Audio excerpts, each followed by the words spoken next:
நமச்சிவாய். லிங்க வழிபாடு எதற்கு?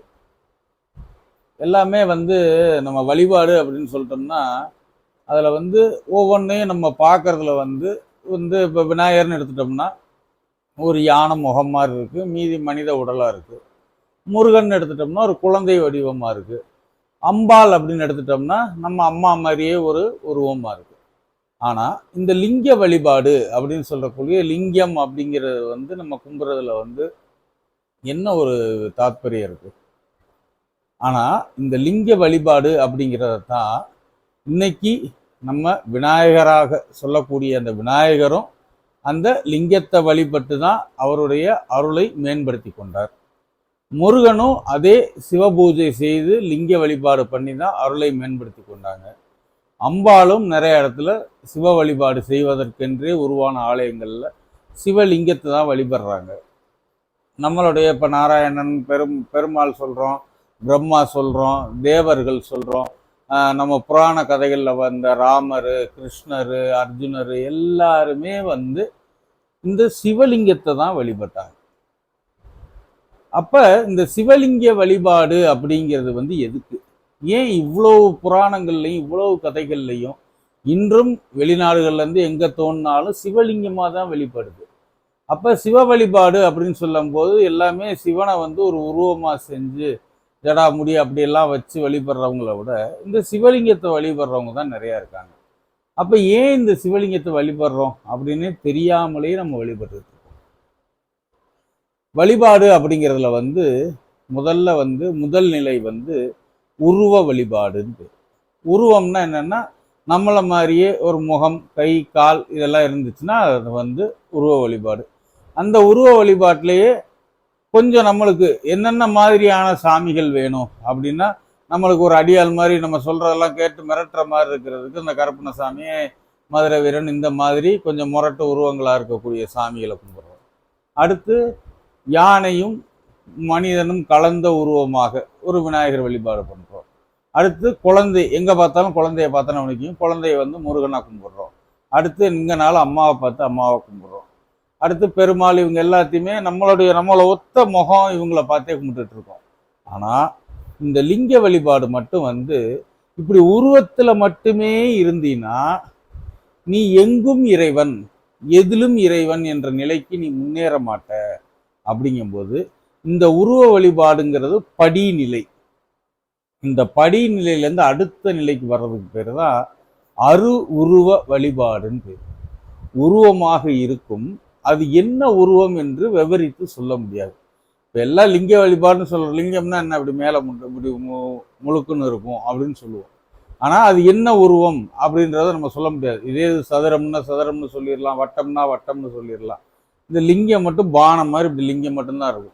அப்போ இந்த வழிபாடு ஏன் சிவம் என்று சொல்லக்கூடிய இந்த பிரபஞ்சத்தையே ஆளக்கூடிய இந்த வரக்கூடிய இது வரைக்கும் நம்ம கேட்ட புராண கதைகளில் வரக்கூடிய மிகப்பெரிய கதாபாத்திரங்கள் என்று சொல்லக்கூடிய கிருஷ்ணர், ராமர், முருகன், விநாயகர், அம்பாள் போன்ற அனைவருமே இந்த சிவலிங்கத்தை தான் கும்பிட்டுருக்காங்க. அப்போ இந்த அரு உருவம் அப்படின்னு சொல்லக்கூடிய இந்த நிலை வழிபாட்டுக்கு நம்ம முன்னேறுவதனால நம்மளுக்கு என்ன கிடைக்குது அப்படின்னு பார்த்தோம்னா, இந்த இறைவன் அப்படிங்கிறவன் ஒரு நிலையில் மட்டுமே, நீங்க சொல்ற மாதிரி இந்த உருவத்துல மட்டுமே இருந்தா இறைவன் அப்படிங்கிற நிலையில இருந்து எந்த உருவத்தை பார்த்தாலுமே அது இறைவனுடைய தன்மைதான் அப்படின்னு தெரிஞ்சுக்கிறதுக்காகத்தான் முதல்ல லிங்க வழிபாடு அப்படின்னு. உதாரணத்துக்கு சிவலிங்க வழிபாடு இந்த கீழே ஆவடை இதெல்லாத்தையுமே நம்ம எடுத்துடலாம். அது இல்லாம வெறும் அந்த பானம் மட்டும் சொல்லுவாங்க. பானம்னா அப்படி ஒரு ஆர்டிகல் ஷேப்ல இருக்கும். இந்த பானம் அப்படின்னு எடுத்துட்டீங்கன்னா எங்க பார்த்தாலுமே இந்த பானத்தை நீங்க பார்க்கலாம். உதாரணத்துக்கு நீங்க சாப்பிட்ற அரிசியிலிருந்து, கோதுமையிலிருந்து, நீங்க சாப்பிடக்கூடிய தானியங்கள் எல்லாமே பார்த்தீங்கன்னா அந்த சிவலிங்க வழிபாட்டில் தான் இருக்கும். பெரும்பாலும் எல்லா விதைகளுமே பார்த்தீங்கன்னா அந்த லிங்க மாதிரியே தான் இருக்கும். அதே மாதிரி எஞ்சான் உடம்புக்கு சிரசே பிரதானம்னு சொல்லுவாங்க. எஞ்சான் உடம்பு, ஒவ்வொருடைய உடம்பு எடுத்துட்டு அவங்களுடைய கையில் ஜான் வச்சு பார்த்தோம்னா ஒவ்வொரு உடம்பும் 8 ஜான் இருக்கும். இந்த 8 ஜான் இருக்க உடம்புல இந்த சிரசுன்னு சொல்லக்கூடிய இந்த தலை தான் பிரதானமாக இருக்கு. இப்போ நீங்கள் மனிதர்கள் எடுத்து பார்த்தீங்கன்னா யாரை நீங்கள் பின்னாடி பார்த்தாலும் சரி, அந்த மண்டையோட வடிவம் பார்த்தீங்கன்னா ஒரு சிவலிங்கம் மாதிரியே தான் இருக்கும். அது முடி இருக்கு இல்லைன்றதுல முடியெல்லாம் எடுத்துட்டாலுமே அது வந்து சிவலிங்க மாதிரி தான், அந்த பானம் மாதிரி தான் இருக்கும். அப்ப இந்த இறைவன் அப்படிங்கிறவன் வந்து எல்லா உயிரிலும் கலந்திருக்கிறான். எதிலும் கலந்திருக்கக்கூடிய இறைவன், நம்மை சுற்றி இருக்கக்கூடிய, நம்ம அனுபவிக்கக்கூடிய எல்லாத்திலேயுமே இறைவன் தான் கலந்திருக்கிறான். உதாரணத்துக்கு விநாயகரை வழிபடுறவங்க அப்படின்னு எடுத்துட்டோம்னா, அந்த விநாயகர் மாதிரி உருவம் இல்லை, ஒரு யானையாச்சும் இருந்தா தான் அவங்களுக்கு அந்த விநாயகர் என்ற நினைப்பே வரும். அதே மாதிரி முருகன் எடுத்துட்டோம்னா, முருகன்னா குழந்தையா இருக்கணும், இல்லாட்டி ஒரு வேல் இருக்கணும், இல்லை ஒரு மயில் இருக்கணும். அதை பார்த்தா தான் நம்மளுக்கு வந்து அந்த முருகன்ற நினைப்பு வரும். ஓ, இறைவனாக முருகனை நினைப்பவர்கள் அந்த முருகனுடைய ஞாபகம் வரும். அம்பாள்னு எடுத்துட்டீங்கன்னா சேலை கட்டி இருக்கணும், அது கொஞ்சம் கோபமா பல்லு வச்சிருக்கு, அப்படி இருக்கு இப்படி இருக்கா, அமைதியா இருக்கு, சாந்தமா இருக்கு, ஒரு பெண் உருவமாக இருந்தால்தான் நம்மளுக்கு அது ஞாபகம் வரும். ஆனா குழந்தையிலிருந்து பெரிய ஆள் வரைக்கும் நம்ம சாப்பிட்ற சாப்பாடு, இப்படி கையில சோறு எடுத்தோம்னா ஒவ்வொரு சோறு, வெந்த சோறை பாருங்க, வானத்துல சிவலிங்க மாதிரியே இருக்கும். அப்ப எதிலையுமே இறைவன் தான் இருக்கிறான் அப்படிங்கிற உணரணும்னா அது சிவலிங்க வழிபாடு தான் நம்மளை முன்னேற்றும். அதனால தான் இன்னைக்கு வரைக்கும் எந்த கோயிலில் போய் பார்த்தீங்கன்னா உருவமாக இருக்கக்கூடிய விநாயகர், முருகன், இவங்க எல்லாத்தையுமே அந்த கோயிலுடைய பிரதானமா இந்த உருவமும் என்ன உருவம் என்று சொல்ல முடியாத இந்த சிவலிங்க வடிவம்தான் கோவிலின் பிரதானமாக இருக்கும்.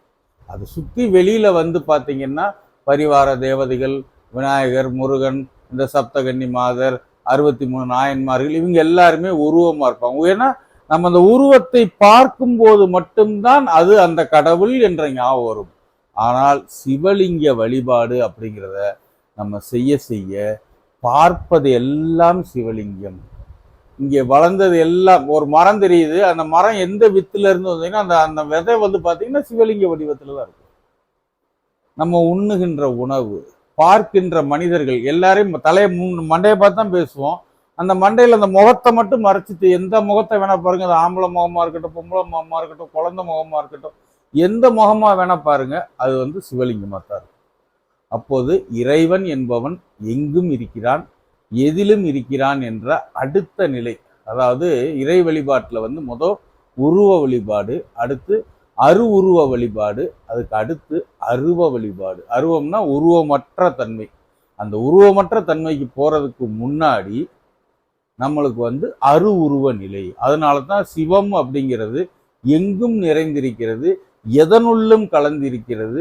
எப்போதும் நீ சிவத்தை தான் அனுபவிக்கிறாய், சிவத்தை மட்டுமே தான் சுவைக்கிறாய், சிவத்தை தான் நீ சுவாசிக்கிறாய் என்று சொல்வதை கடந்து இந்த உருவ நிலையான சிவலிங்கம் என்ற அந்த சிவலிங்க வடிவை ஒருத்தர் வந்து அனுபவிக்க ஆரம்பிச்சிட்டாங்கன்னா அவனுக்கு எங்கெல்லாம் பார்க்கக்கூடிய பொருள் எல்லாத்திலையுமே இறைவன் இருக்கான். ஒன்றும் இல்லை, வெறுப்பை என்னடா அப்படின்னு தலையை தட்டினா கூட நம்ம தலையை கூட தொட்டு பார்த்தீங்கன்னா சிவலிங்கம் மாதிரி தான் இருக்கும். அப்பா, என் தலையே சிவலிங்கம் மாதிரி இருக்கு, இந்த லிங்கத்துக்கு இந்த எனக்குள்ள இருக்கும் சிவம் என்னோடு இருக்கு அப்படின்னு சும்மா அந்த தலையை தொட்டு பார்த்தாலே நம்மளுக்கு அந்த உணர்வு வந்துடும். இதே இது முருகனை பார்க்கணும், மற்ற தெய்வங்களை பார்க்க வேண்டும் என்றால் அதற்கான அடிப்படையான உருவங்கள் நமக்கு தேவைப்பட்டா மட்டும்தான், அது அந்த மாதிரி ஒரு சிம்டம்ஸ் கிடைச்சா மட்டும்தான் நம்ம அந்த இறைவனை உணர்வோம். ஆனால் நம்ம எங்கு தொட்டாலும் சும்மா விரலை வச்சு பாருங்க, ஒவ்வொரு விரலுமே சிவலிங்கமாக தான் தெரியும். நம்ம தலையை தொட்டிங்கனாலும் சிவலிங்கமாக தான் தெரியும். அதனால சிவலிங்க வழிபாடு என்பது இறைவன் எப்போதும் இருக்கிறான், எங்கும் இருக்கிறான், நீ தொடுவதில் எல்லாம் இருக்கிறான், உன்னை தொட வைப்பவனும், இந்த கையை வச்சு தானே தொடுறோம், தொட வைப்பவனுமாக அந்த சிவமே இருக்கிறது அப்படின்னு உணர்றதுக்கு தான் இந்த சிவலிங்க வழிபாடு. இனி அடுத்து வர்ற வீடியோவில் வந்து ஏன் இந்த சிவலிங்க வழிபாடு பண்ணுறனால, ஏன் இவ்வளவு தேவர்கள் எல்லாருமே சிவலிங்க வழிபாடு பண்ணனால அவங்களுக்கு என்ன கிடைச்சிச்சு அப்படிங்கிறத அடுத்து வரக்கூடிய இதனுடைய தொடர்ச்சியாக வரக்கூடிய இன்னொரு வீடியோவில் பார்ப்போம். நமச்சிவாய வாழ்க, நாதன் தாள் வாழ்க.